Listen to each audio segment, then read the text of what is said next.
Hello students, आज के lecture का टॉपिक है हमारा force on a current carrying conductor in uniform magnetic field. कि किसी कंडक्टर में अगर हम करंट को पास करें और उसको मैग्नेटिक फील्ड में रखें तो उस पर क्या लगता है? फोर्स। इससे पिछले लेक्चर में हमने क्या पढ़ा था? Force on a moving charge in magnetic field. क्या फॉर्मूला पढ़ा था हमने फोर्स का? वहां पे F is equal to Q V cross B, या F is equal to Q V B sine theta, where Q is the charge on the body, V is the velocity and B is the magnetic field and theta is the angle between V and B। ये formula हम पढ़ चुके हैं। और इस force की direction कैसे लगाई थी हमने? या तो राइट हैंड थंब रूल से,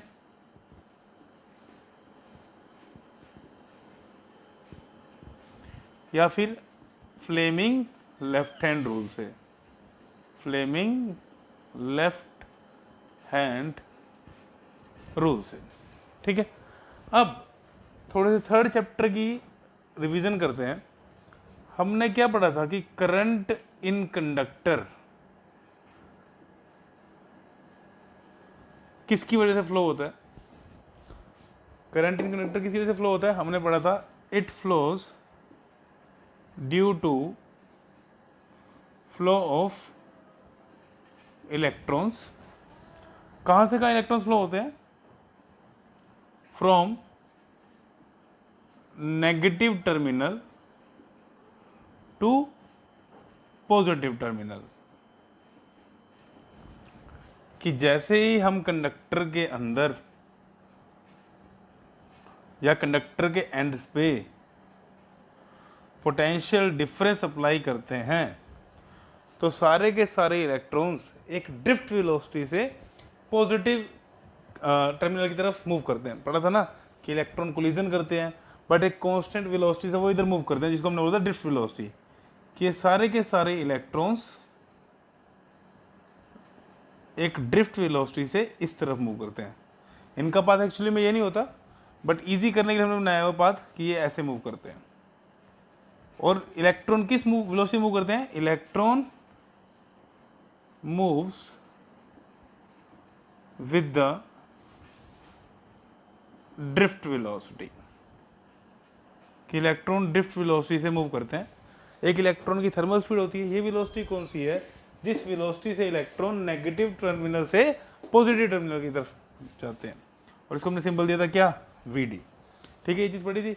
और इसकी वजह से करंट फ्लो करता है कहाँ? Opposite to the flow of electron.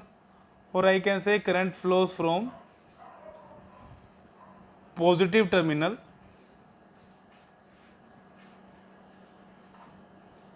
To negative terminal of battery. कि करंट कहां से कहां फ्लो करता है? पॉजिटिव से नेगेटिव, मतलब opposite to flow of electron. कि इलेक्ट्रॉन्स इधर गए तो करंट किधर फ्लो करेगा? इधर फ्लो करेगा, ठीक है।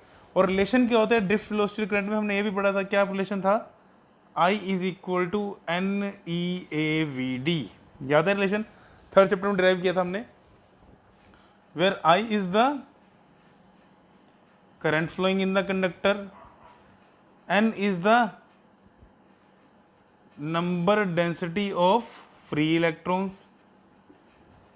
नंबर डेंसिटी का मतलब, नंबर डेंसिटी मतलब क्या था? नंबर डेंसिटी का मतलब था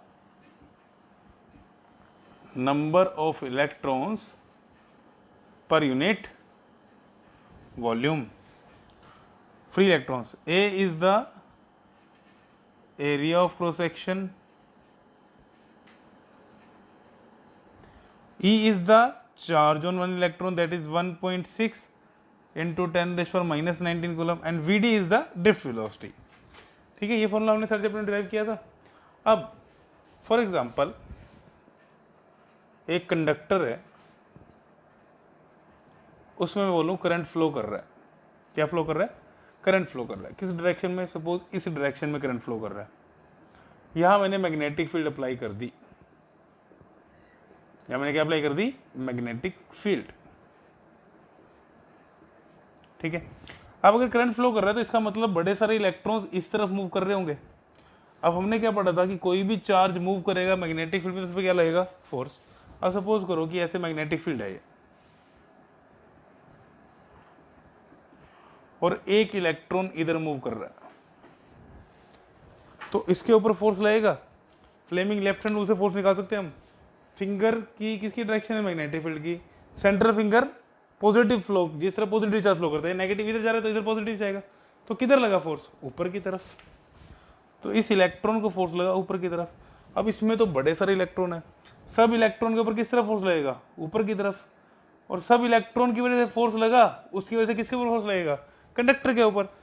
तो इसलिए इस टॉपिक का नाम है force on a current carrying conductor in magnetic field, कि जब कंडक्टर में करंट पास किया तो उसमें क्या फ्लो हुआ, जब करंट कंडक्टर से करंट पास कर रहा है उसका मतलब वहां क्या फ्लो कर रहे हैं, इलेक्ट्रॉन्स। और जब इलेक्ट्रॉन्स मतलब चार्ज फ्लो करेगा मैग्नेटिक फील्ड में, इसको क्या लगेगा, फोर्स लगेगा। फोर्स लगा, इलेक्ट्रॉन्स के ऊपर फोर्स लगा तो कंडक्टर के ऊपर फोर्स लगेगा। तो हम बोलते हैं कि जब भी किसी करंट कैरिंग कंडक्टर को मैग्नेटिक फील्ड में रखें तो वहां पे क्या लगेगा, फोर्स लगेगा। ठीक है, अब हमने उसी की डेरिवेशन करनी है कि कितना फोर्स लगेगा, तो इसको नोट कर लो। तो अब डेरिवेशन करते हैं कि कितना फोर्स लगता है करंट कैरिंग कंडक्टर को जब मैग्नेटिक फील्ड में रखें। नाउ फॉर एग्जांपल कि ये इस डायरेक्शन में मैग्नेटिक फील्ड लिया मैंने। अच्छा, जो अभी डिस्कशन कर रहे हैं हम वो यूनिफॉर्म मैग्नेटिक फील्ड के लिए कर रहे हैं। किसके लिए, यूनिफॉर्म मैग्नेटिक फील्ड के लिए। यहां पे मैंने कंडक्टर को रखा एक, ठीक है, जिसकी लेंथ कितनी है, एल। इस कंडक्टर की लेंथ कितनी है, एल। और इस कंडक्टर में से आई करंट पास कर रहा है, सपोज इस डायरेक्शन में। अगर मैं एक्सिस बनाऊं तो इस डायरेक्शन में क्या पास कर रहा है, आई करंट पास कर रहा है। ठीक है, और ये एंगल थीटा है, ये एंगल क्या है, थीटा। ठीक है, अब याद है हमने करंट एलिमेंट बताया था छोटे छोटे लेंथ का, तो इसमें भी अगर हम छोटा सा एलिमेंट लें, करंट एलिमेंट, तो उसकी डायरेक्शन किस तरह होगी, इन द डायरेक्शन ऑफ करंट। तो जो ये थीटा एंगल है ये किसमें बोलूंगा मैं, ये मैं बोलूंगा it is the angle between, it is the angle between current element, जिसकी डायरेक्शन क्या होती है, same as direction of current, and magnetic field. तो ध्यान रखना है थीटा एंगल किसके बीच में, ठीक है, कि करंट की डायरेक्शन में और मैग्नेटिक फील्ड के साथ एंगल है हमारा theta. But current scalar quantity है, इसलिए हमने करंट एलिमेंट एक वेक्टर क्वांटिटी बनाई थी। ठीक है, अब जैसे ही करंट पास करेंगे क्या सारे इलेक्ट्रॉन इसके अपोजिट डायरेक्शन मूव करेंगे, जैसे ही हमने कंडक्टर में से करंट पास किया क्या सारे इलेक्ट्रॉन इसके अपोजिट डायरेक्शन मूव करेंगे। तो मैं निकालता हूं force on one electron due to magnetic field. ठीक है, force on one electron due to magnetic field, कि बड़े सारे इलेक्ट्रॉन्स हैं, सपोज करंट गया ए से बी, बड़े सारे इलेक्ट्रॉन हैं जो कहां से कहां जा रहे हैं, बी से ए, तो मैं एक इलेक्ट्रॉन के ऊपर फोर्स निकाल रहा हूं ना। फोर्स ऑन मूविंग चार्ज का फॉर्मूला क्या होता है, Q V B sine theta, where theta is the angle between velocity and magnetic field. और वेलोसिटी किसकी लेते थे हम, पॉजिटिव चार्ज की। तो इलेक्ट्रॉन इधर जा रहा है तो पॉजिटिव चार्ज किस तरफ लेंगे, इसके अपोजिट डायरेक्शन, मतलब वही करंट की डायरेक्शन, तो एंगल थीटा ही रहेगा। ठीक है, इलेक्ट्रॉन इधर गया बट हम किसके साथ एंगल लेते हैं, पॉजिटिव जो चार्ज है, तो जो थीटा है वो करंट के साथ, मतलब थीटा एंगल यही रहेगा। अब इलेक्ट्रॉन किस वेलोसिटी से मूव करते हैं कंडक्टर में, electron moves with drift velocity in the opposite direction to current, कि इलेक्ट्रॉन ड्रिफ्ट वेलोसिटी के साथ मूव करते हैं और किस तरफ, in the opposite direction to current. Now force on one electron का formula F is equal to, Q की जगह क्या आ गया, E, then VD and B sine theta. ठीक है, ये आ गया एक इलेक्ट्रॉन के ऊपर force due to magnetic field. ठीक है, now total number of free electrons in the conductor, मतलब कितने इलेक्ट्रॉन्स मूव कर रहे हैं कंडक्टर में। ठीक है, total number of free electrons in the conductor, जो मूव कर रहे हैं कितनी वेलोसिटी से, ड्रिफ्ट वेलोसिटी से। ठीक है, अब अगेन मैंने डिफाइन कर दिया एन क्या लिया मैंने, number density of free electrons, number density of free electrons, ठीक है। अब मैंने ए लिया area of cross section of conductor, कि ए क्या है हमारा, area of cross section of conductor, and L क्या था हमारा, length of conductor.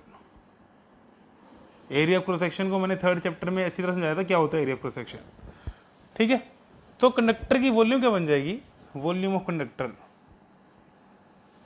Volume of conductor क्या बन जाएगी, that is equal to A into में एल, एरिया इंटू लेंथ बन जाएगी ना वॉल्यूम।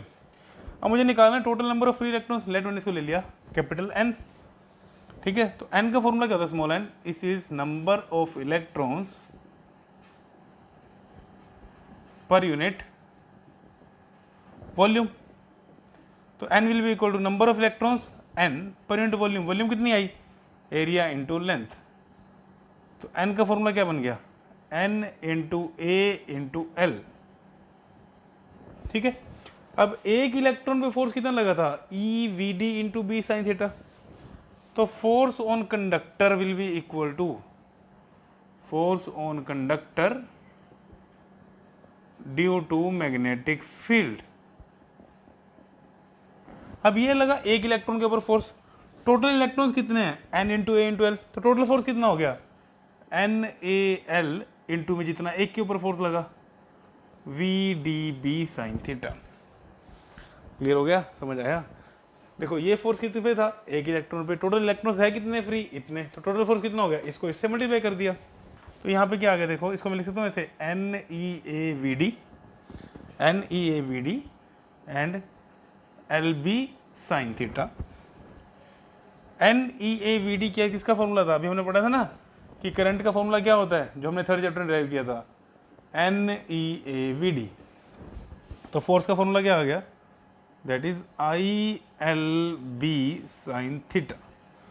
इसको एफ नहीं लिखते, इसको स्मॉल एफ लिख लेते हैं, एक इलेक्ट्रॉन के ऊपर, इसको लिखते हैं कैपिटल एफ, जो फोर्स ऑन कंडक्टर है। तो पूरे कंडक्टर पर फोर्स कितना लग गया, I L B into sine theta, ठीक है।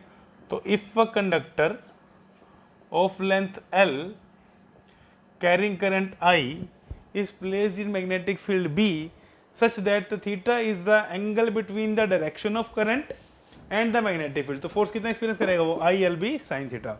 थीटा एंगल को ध्यान से देखना, थीटा क्या है, it is the angle between direction of current and magnetic field, ठीक है। तो इस चीज को ध्यान रखना कि थीटा की ध्यान रखना, थीटा किसके बीच में है, कि करंट के बीच में और मैग्नेटिक फील्ड के बीच में एंगल। और फोर्स का फॉर्मूला क्या आ गया, I L B sine theta, note कर लो इसे। तो अगर कंडक्टर की ऐसी ओरिएंटेशन हो तो फोर्स का फॉर्मूला क्या आ गया, फोर्स का फॉर्मूला आ गया I L B sine theta, आ गया ना। अब स्पेशल केस डिस्कस करते हैं। If conductor is placed parallel और anti parallel to magnetic field, कि जो हमने कंडक्टर प्लेस किया है वो क्या इसे प्लेस किया है, पैरेलल और anti parallel to magnetic field. मतलब जो करंट है वो या तो मैग्नेटिक फील्ड की डायरेक्शन में है, उसके अपोजिट डायरेक्शन में है। जैसे ये मैग्नेटिक फील्ड आ गई और ये मैंने ऐसे कंडक्टर रख दिया, ठीक है। इसमें करंट ऐसे पास कर रहा है आई, तो अब तो थीटा हो गया 0 डिग्री, ठीक है। या फिर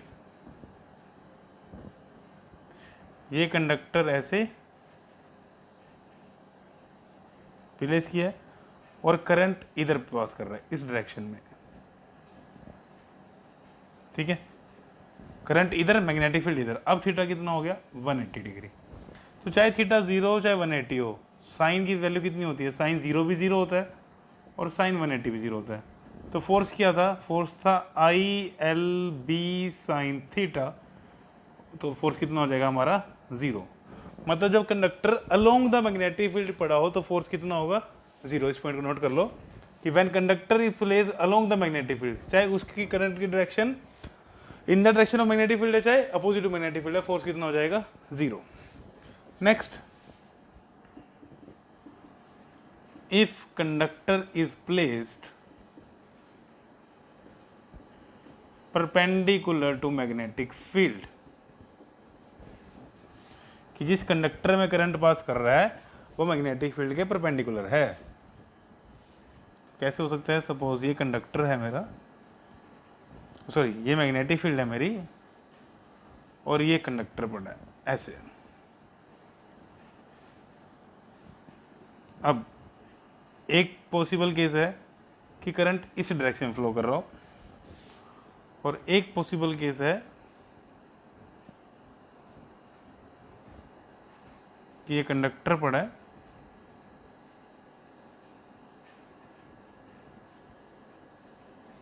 करंट इस डायरेक्शन पॉसिबल फ्लो कर रहा हो। ठीक है, एक और केस पॉसिबल है, ये मैग्नेटिक फील्ड कंडक्टर ऐसे पड़ा हो। ठीक है, उसको डायग्राम में दिखा नहीं सकता, मैं कैसे दिखाऊंगा कि ये ऐसे पास कर रहा है, तो करंट या अंदर की तरफ हो सकता है या बाहर की तरफ, वो कैसे पॉसिबल है। तो इसके केस में फोर्स कितना होगा, इसको रब कर रहा हूं मैं। ठीक है,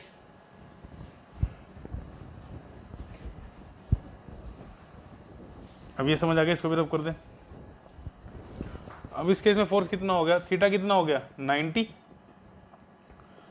थीटा 90, तो ये फोर्स हो जाएगा maximum, because sign 90 value maximum होती है। तो फोर्स कितना हो गया ILB, बिकॉज साइन 90 कितना हो गया 1।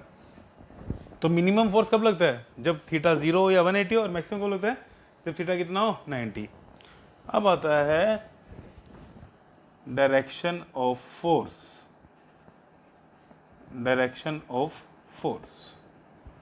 ठीक है, तो हमने अभी फोर्स का फॉर्मूला क्या पढ़ा, अब इसको रब कर रहा हूं मैं, ये तो पढ़ ही लिया हमने उस केस के लिए। अब फोर्स का फॉर्मूला क्या पढ़ा था हमने, ILB साइन थीटा। अब मैं लिखूंगा इसको वेक्टर फॉर्म में, इन वेक्टर फॉर्म। अब जो थीटा एंगल था वो किसके बीच में था, मैंने बोला था डायरेक्शन ऑफ करंट के बीच में और मैग्नेटिक फील्ड में, बट करंट तो स्केलर क्वांटिटी है तो इसमें वेक्टर फॉर्म में लिख नहीं सकता, तो मैं यहाँ पे लाऊंगा करंट एलिमेंट, तो IL क्रॉस B। ठीक है, IL क्रॉस B, करंट के ऊपर वेक्टर मत लगा देना, current is a scalar quantity. अब डायरेक्शन ऑफ करंट कैसे निकालते हैं, क्रॉस प्रोडक्ट आ गया, तो direction of current can be find out by right hand thumb rule, कि थीटा की डायरेक्शन कहाँ से कहाँ लेनी है, L से B की तरफ, मतलब करंट से B की तरफ। मतलब अगर ये क्वेश्चन आ जाए तो इधर इस तरफ, तो इस तरफ करो थीटा, तो फोर्स किधर आ गया इनवर्ड्स, इधर आ गया फोर्स इनवर्ड्स आ गया ना, फिंगर्स को कर्ल किया, थंब आ गया इनवर्ड्स, तो फोर्स किधर आ गया इसमें इनवर्ड्स। तो अगेन फोर्स परपेंडिकुलर होगा लेंथ के और मैग्नेटिक फील्ड के। ठीक है, वो हमें पढ़ चुके हैं पहले भी। अब इधर निकालना हो तो इस डायरेक्शन में लेंथ, मतलब इसी डायरेक्शन में, तो ये आ गया थीटा ऐसे। ठीक है, जो थीटा बनाना है वो कहाँ से कहाँ, L से B, L की डायरेक्शन कौन सी, करंट वाली, तो फोर्स किधर आ गया, अगेन इसमें भी इनवर्ड्स आ गया। ठीक है, अब ये हो, अब करंट इधर है मैग्नेटिक फील्ड इधर है, तो थीटा करंट से मैग्नेटिक फील्ड की तरफ ऐसे, तो इसके केस में फोर्स किधर आ गया आउटवर्ड्स आ गया, तो फोर्स किधर आ गया हमारा आउटवर्ड्स। ठीक है, तो एक आ गया राइट हैंड थंब रूल, एक लग सकता है इसमें Fleming left hand rule, Fleming left hand rule. Fleming left hand rule again वही symbol FBI, thumb, four finger, central finger. FBI, thumb represent the force, four finger represent the magnetic field, central finger represent the current, इसमें current को represent करेगा। But ये formula तभी लग सकता है when L vector is perpendicular to B, otherwise नहीं लग सकता। मतलब इन दोनों केस में तो लगा के देख सकते हैं, बट इसमें नहीं लगा सकते। अब लेफ्ट हैंड रूल, पहले सबसे पहले किसको फिक्स करो, फील्ड को, फिर करंट की डायरेक्शन में घुमाओ फिंगर, देखो थंब किस तरफ आया इनवर्ट्स। इसमें देखो फील्ड की डायरेक्शन में किया, फिर करंट नीचे, तो तुम किस तरफ आए, आउटवर्ड्स। तो चाहे फ्लेमिंग लेफ्ट हैंड रूल लगा लो चाहे राइट हैंड रूल लगा लो, डायरेक्शन फोर्स की क्या आएगी, सेम आएगी। But Fleming left hand rule तब अप्लाई कर सकते हैं जब एल क्या हो, परपेंडिकुलर टू बी हो। ठीक है, अब एक केस और देख लो।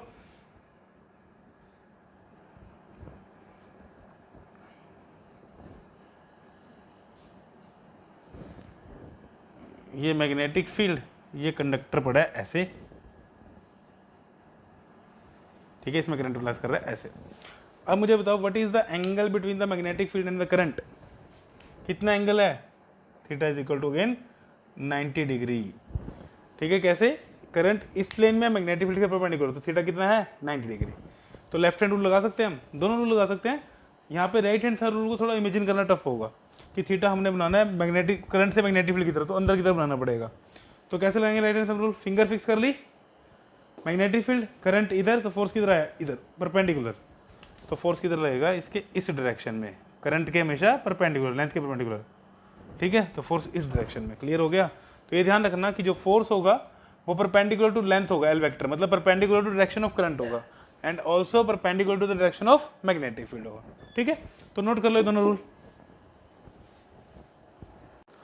अब एक इंपॉर्टेंट पॉइंट देख लो न्यूमेरिकल के लिए, सीबीएसई के लिए हमने कर लिया, ये डेरिवेशन कर ली। अब न्यूमेरिकल आ जाए तो एक पॉइंट इंपॉर्टेंट है क्या, अब फॉर एग्जांपल एक मैग्नेटिक फील्ड बना रहा हूं मैं, कि मैग्नेटिक फील्ड जो मेरी है वो इस डायरेक्शन में है। ठीक है, मैग्नेटिक फील्ड मेरी इस डायरेक्शन में है, और कंडक्टर मेरा पड़ा है ऐसे, और इस डायरेक्शन में करंट फ्लो कर रहा है, और इस कंडक्टर की लेंथ कितनी है, ये लेंथ है एल, कि अगर मैं इसको नाम दे दूं ए सी, तो ए सी की वैल्यू एल है, और ये एंगल थीटा है। तो फोर्स का फॉर्मूला क्या होगा, तुमने पढ़ा है, फोर्स का फॉर्मूला हो जाएगा I L B sine theta, पढ़ चुके इस चीज़ को।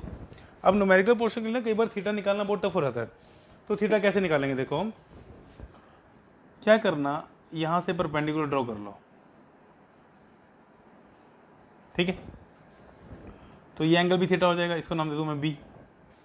तो ट्रायंगल ए बी सी देखो, और यहाँ से साइन थीटा बताओ क्या होगा, sine theta will be perpendicular upon hypotenuse, perpendicular क्या है बी सी, हाइपोटेन्यूज क्या है ए सी, ए सी की वैल्यू क्या ली हमने एल, तो बी सी क्या आ जाएगा, B C will be equal to L sine theta हो जाएगा। तो यहाँ देखो मैं लिखूँ I into L sine theta into में बी सी होगा।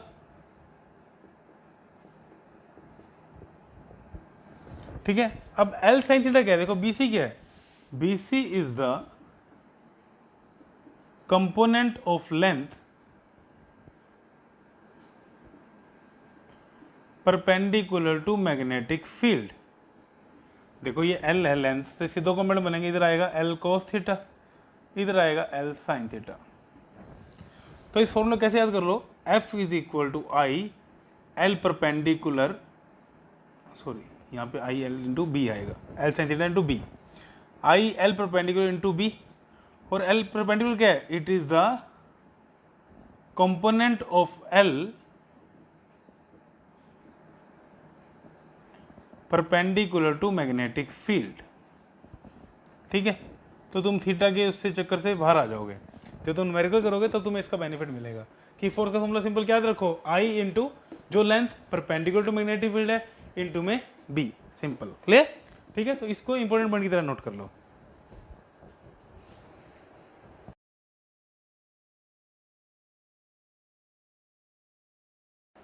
अब एक एनसीईआरटी न्यूमेरिकल इसी क्वेश्चन पे तुम्हें फोटो शो हुई होगी, बोला एक वायर है स्ट्रेट, उसका मास दिया है 500 और 200 ग्राम, लेंथ दिया है 1.5 मीटर, करंट 2 एम्पियर, बोले उसको मिड एयर में सस्पेंड किया है मैग्नेटिक फील्ड की हेल्प से, तो उस वैल्यू ऑफ मैग्नेटिक फील्ड बताओ। तो क्या क्वेश्चन है बेसिकली, देखो कि सपोज एक वायर है स्ट्रेट वायर, इसका मास है m, जितनी वैल्यू कितनी गिवन है 200 ग्राम, इसकी लेंथ गिवन है 1.5 मीटर, इसमें करंट फ्लो कर रहा है, लेट मैं करंट इस डायरेक्शन में ले लूँ, तो I is equal to 2 ampere. अब अगर मैं इसको हवा में रखूँगा तो ये नीचे गिरेगी, किस फोर्स की वजह से, अपने वेट की वजह से। अब उसने बोला इसको सस्पेंड किया है मैग्नेटिक फील्ड में, सस्पेंड किया मैग्नेटिक फील्ड में मतलब इस पर मैग्नेटिक फील्ड की वजह से फोर्स लग रहा है, जिसने इस एम को कैंसिल किया, ये नेट फोर्स 0 किया, तो मतलब मैग्नेटिक फील्ड का फोर्स किस तरफ लगा, ऊपर की तरफ, ठीक है, ऊपर की तरफ लगा। तो मैग्नेटिक फील्ड डायरेक्शन देखो किस तरफ होनी चाहिए, लेफ्ट हैंड रूल लगाएं, करंट इधर है, फोर्स इधर, तो मैग्नेटिक फील्ड किधर आ गई, अपने आप इनवर्स आ गई ना। देखो करंट इधर, फोर्स इधर, तो फील्ड किस तरफ आ गई, इनवर्स। मतलब अगर यहाँ पे मैग्नेटिक फील्ड अंदर की तरफ होती जो उसने लगाई है, अभी हमने करंट की डायरेक्शन अपने आप लिया, तो हमें पता लगे कि मैग्नेटिक फील्ड किस तरफ होनी चाहिए, अंदर की तरफ। तो मैग्नेटिक फील्ड इस पे फोर्स लगाएगी एफ बी, जो इस एम को बैलेंस करेगी और ये एयर में रहेगी, ठीक है। तो अब सस्पेंडेड एयर में तो नेट फोर्स कितना, 0, तो M G must be, F B must be equal to M G. F B की value that is I L B, theta कितना हो गया 90 डिग्री, तो I L B sine 90 degree must be equal to M G. Current दिया हुआ मुझे कितना 2 ampere, length given है कितनी 1.5, मैग्नेटिक फील्ड निकालनी है, मास गिवन है कितना मुझे 200 ग्राम, कन्वर्ट इनटू केजी, जी कितना 9.8। क्या यहाँ से बी निकाल लोगे, उसे सिर्फ मैग्नीट्यूड पूछा है तो ये वैल्यू बता देना। डायरेक्शन क्यों नहीं पूछी, क्योंकि करंट की डायरेक्शन हमने खुद ली, उसने कोई डायरेक्शन नहीं दी थी, ठीक है, तो नोट कर लो इसको।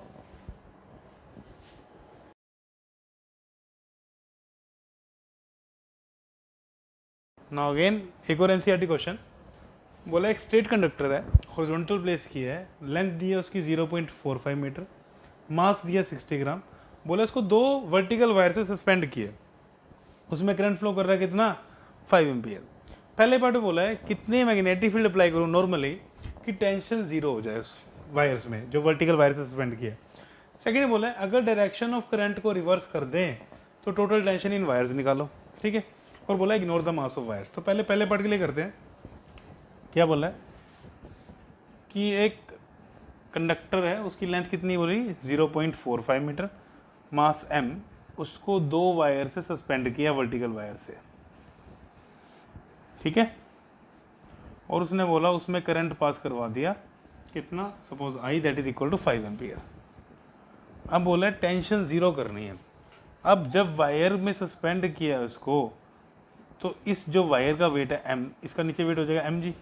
अच्छा, इस वायर की मास निगलेक्ट करना है, इसकी वजह से कोई टेंशन नहीं आ रही, ठीक है। अब जब mg नीचे की तरफ आया तो इन दोनों वायर्स में क्या आएगी, टेंशन आएगी, पड़ा है +1 में।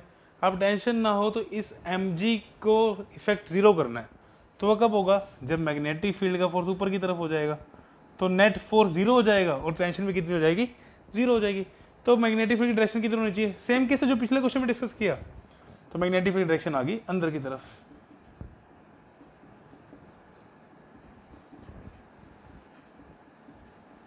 ठीक है। तो अब for tension be equal to 0, F B must be equal to M G होना चाहिए। अब एफ बी का formula I L B must be equal to M G, तो B will be equal to M G divide by I into L. Mass की वैल्यू given है कितनी 60 gram, it mean 60 into 10⁻³ kg gram. G की value हमें पता है 9.8, आई 5 ampere, length 0.45। क्या यहाँ से मैग्नेटिक फील्ड निकालोगे टेस्ला में, तो पहला पार्ट यही हो गया, डायरेक्शन की सर इनवर्स। सेकंड में बोल दिया कि करंट की डायरेक्शन रिवर्स कर दी, मतलब अब करंट ना इधर कर दिया, ठीक है, थीटा 90 तो हमें पता पहले क्वेश्चन में भी, तो मैग्नेटिक फोर्स की डायरेक्शन भी ये वाली नहीं रहेगी, देखेंगे कैसे। तो बोला करंट की डायरेक्शन रिवर्स कर दी तो टोटल वायर्स में टेंशन निकालो कितनी है, ठीक है। अब मैग्नेटिक फील्ड का फोर्स देखो किस तरफ आ जाएगा, ये फील्ड अंदर की तरफ, करंट इधर, मैग्नेटिक फील्ड का फोर्स भी किस तरफ आ गया, नीचे की तरफ। अब मैग्नेटिक फील्ड के फोर्स की वैल्यू तो mg के बराबर थी, सिर्फ डायरेक्शन चेंज हुई है, वैल्यू तो क्या है सेम। तो टोटल डाउनवर्ड फोर्स कितना हो गया, अब टोटल डाउनवर्ड फोर्स, अब देखो एफ बी भी नीचे की तरफ हो गया और एम जी भी नीचे की तरफ हो गया, दोनों नीचे की तरफ हो गए ना। अब एफ वी की वैल्यू भी क्या है, देखो आई एल बी है, क्या मैंने लेंथ चेंज की, नहीं, मैंने मैग्नेटिक फील्ड चेंज की, नहीं, इसने बोला मैग्नेटिक फील्ड सेम रखनी है, करंट की डायरेक्शन अपोजिट किया बट वैल्यू तो सेम है, तो एफ बी की वैल्यू अभी भी एम जी के इक्वल है, तो M G plus M G that is equal to 2mg, clear. अब नीचे की तरफ क्या है, ये दोनों फोर्स, ऊपर की तरफ क्या है, दोनों वायर में टेंशन, तो टोटल टेंशन में वायर में ले लेता हूँ T, कि इन दोनों में टोटल टेंशन मिला कितनी है टी, कि ये टेंशन सपोज T1, ये टेंशन सपोज T2, तो T will be equal to T1 plus T2। तो ऊपर की तरफ फोर्स कितना T, तो T will be equal to 2mg। तो अब मास गिवन है कितना 60 इंटू 10⁻³ G 9.8। तो यहाँ से टेंशन का आंसर आ जाएगा। ठीक है, तो एक और एनसीईआरटी क्वेश्चन हो गया सोल्व, नोट कर लो इसे। तो आज का लेक्चर हमारा किसके ऊपर था कि जब भी किसी करंट कैरिंग कंडक्टर को मैग्नेटिक फील्ड में रखेंगे तो उस पर क्या लगेगा, फोर्स लगेगा, बट वो पैरेलल या एंटी पैरेलल नहीं होना चाहिए, तब फोर्स नहीं लगता। क्यों फोर्स लगेगा, क्योंकि जब करंट पास करेंगे तो उस कंडक्टर में क्या मूव करेंगे, इलेक्ट्रॉन, जो क्या है चार्ज पार्टिकल। तो जब भी कोई चार्ज मूव करता है उस पर फोर्स लगता है, तो उसकी वजह से किस पे फोर्स लगा, कंडक्टर पे। और फोर्स का फॉर्मूला क्या पढ़ा हमने पढ़ा ILB sin theta. I is the current in the conductor, L is the length of conductor, B is the magnetic field and theta is the angle between the direction of current and the magnetic field। ठीक है, इस force की direction again right hand thumb rule और Fleming left hand rule. And इस force का हमने एक और फॉर्मूला पढ़ा था न्यूमेरिकल के लिए, I इंटू में B इंटू में परपेंडिकुलर कंपोनेंट ऑफ लेंथ या component of length which is perpendicular to magnetic field. ठीक है, तो आज के लेक्चर के लिए बस इतना ही, नोट कर लो इसको।